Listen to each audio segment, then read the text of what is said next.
நமஸ்காரம். சாரதா நவராத்திரி ஆரம்பித்தாச்சு.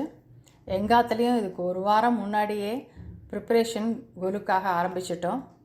கோலு ஸ்டாண்ட் ஒரு 5 நாள் முன்னாடியே ஃபிக்ஸ் பண்ண வச்சாச்சு.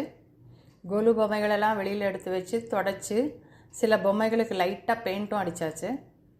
ஸ்டாண்டில் போடுறதுக்கு நல்லா மேட்சிங் கலர் துணியெல்லாம் வச்சு பார்த்து அதை செட் பண்ணியாச்சு. பூஜை அறையும் நல்லபடியாக க்ளீன் பண்ணி ரெடி பண்ணியாச்சு.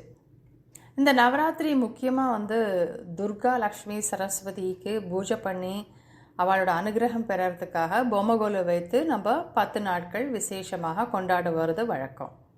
நான் இதுக்கு என்ன பண்ணேன்னா 3 குத்து விளக்குகளை எடுத்து அதுக்கு துர்கா லக்ஷ்மி சரஸ்வதி மதி முகம் வைத்து அதனுடைய அலங்காரங்கள் பண்ணி தனியாக வச்சேன். இந்த நவராத்திரி ஸ்பெஷலாக நான் கைலாச மலையோட ஒரு மாதிரியை உருவாக்கினேன். மாலை அமாவாசைக்கு காலம்பர நல்ல நேரத்தில் பொம்மைகள்லாம் அடுக்க ஆரம்பித்தோம். முதல்ல முழு முதற் கடவுள் விநாயகர், அப்புறம் துர்கா லக்ஷ்மி சரஸ்வதி, அடுத்ததாக சிவன் பார்வதி, அஷ்டலக்ஷ்மி, தசாவதாரம், எல்லாத்துக்கும் கீழே குத்து விளக்கில் நான் அலங்கரிக்கப்பட்ட துர்கா லக்ஷ்மி சரஸ்வதி, பக்கத்திலேயே கைலாச மலையின் மினியேச்சர். இந்த நவராத்திரியில் 3 தேவியருக்கு உகந்த மாதிரி ஒரு கோலம் போடுறது விசேஷம். துர்கா லக்ஷ்மி சரஸ்வதி கோலம்னு அதை சொல்லுவாள்.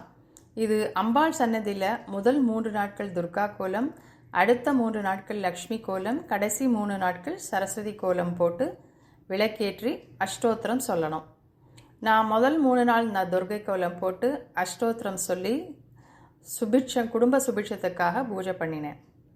வரும் நாட்களில் லக்ஷ்மிக்கு உகந்த இதய கமல கோலம், சரஸ்வதி கோலம் போட்டு அனைவரின் க்ஷேமத்திற்காக பிரார்த்தனை பண்ண போகிறோம். வீட்டிற்கு கொலு பார்க்க வந்தவர்களுக்கு தேவியாக பாவித்து தாம்பூலம் கொடுத்தாச்சு. அனைவரும் தேவியின் அருள் பெற வாழ்த்துக்கள். இதன் அடுத்த பகுதி அடுத்த வாரத்தில் வரும். நன்றி.